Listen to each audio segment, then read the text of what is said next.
Hey, it's Brock here with Uncommon Aquatics, and I'm just sitting out here watching my angelfish tank tonight.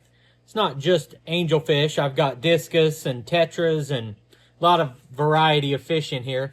But I'm watching, and there's a pair of koi angelfish here that have laid eggs on the glass, and they are protecting those and chasing everything away. Now, I want to save these babies and grow up a clutch of angelfish fry. But I don't have any experience doing that with angelfish. I've mainly only bred live bears in the past. So I've been watching these fish and thinking about what my options are.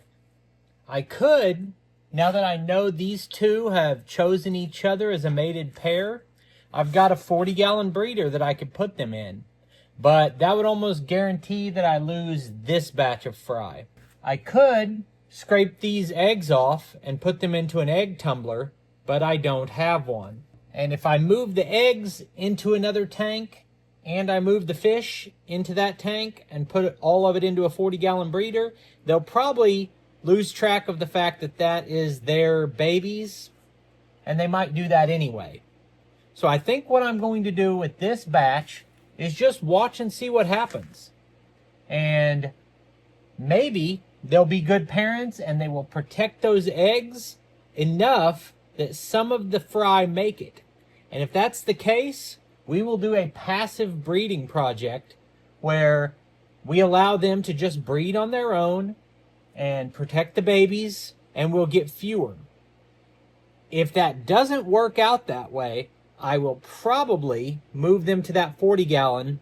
And honestly, after this batch hatches, I think those two fish are going into that 40-gallon breeder anyway. That'll be a great home for them. It's well established.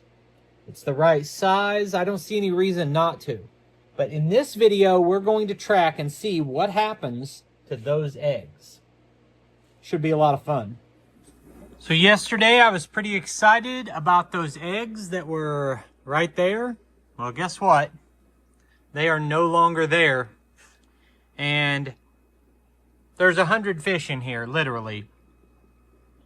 So the idea that the parents were going to fight all these fish well enough to protect those eggs was unlikely. And it's even possible that the parents ate the eggs themselves. But once the lights were out, you know, speaking of it, there's that discus. He's still kind of hiding down here. The other discus is more active and about. The bigger one, the new one, hasn't been as much.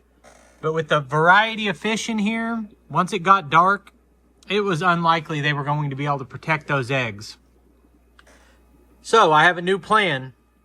I ordered an egg tumbler so that if I want to collect the eggs and tumble them, I can do that.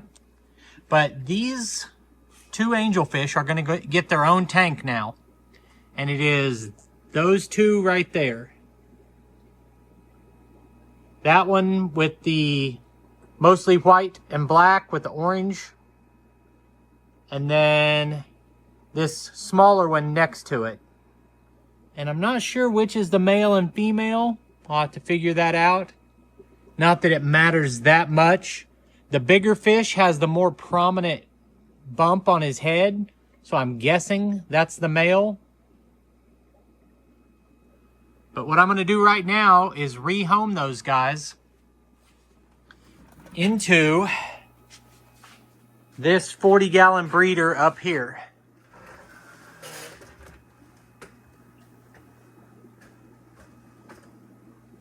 So this tank has been established for months. It's doing well.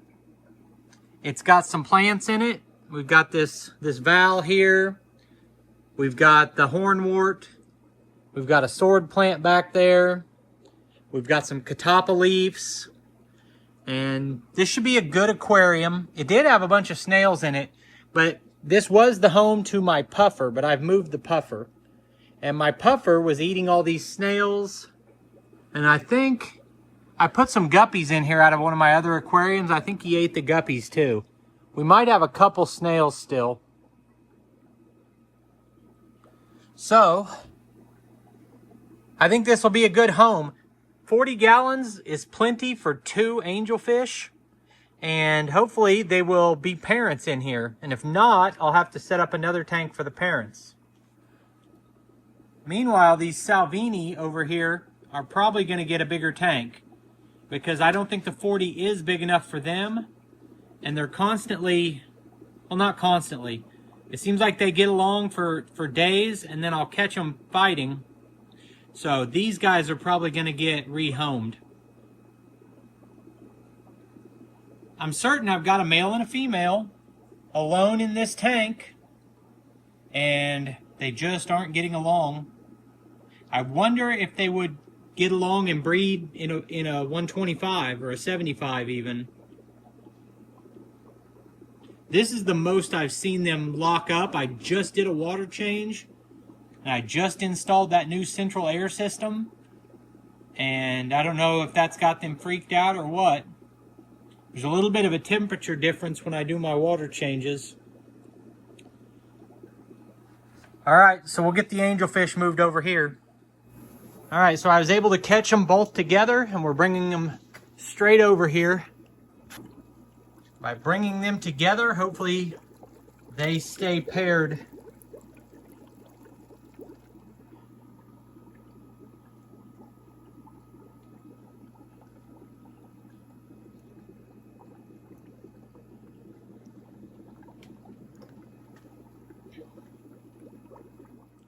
So I thought maybe one reason I was having trouble with the Salvini is because they could see through into this other tank. So I took a piece of cardboard and stuck in between there so that they can't see each other. So as far as these fish know, they are in here completely by themselves. And it's up high. They won't even see me moving around a lot, which should lower their stress level. The light might be a little bright, but I've got the floating plants to try to cut back on that. I've given them hiding places and plants. It's a sponge filter, so that's much better for trying to get them to raise babies, because there's no concern of the fry getting sucked into a filter. So I feel like this is about the best I can do right now to try to get these fish to breed. So I've bred other fish, but I've never bred discus.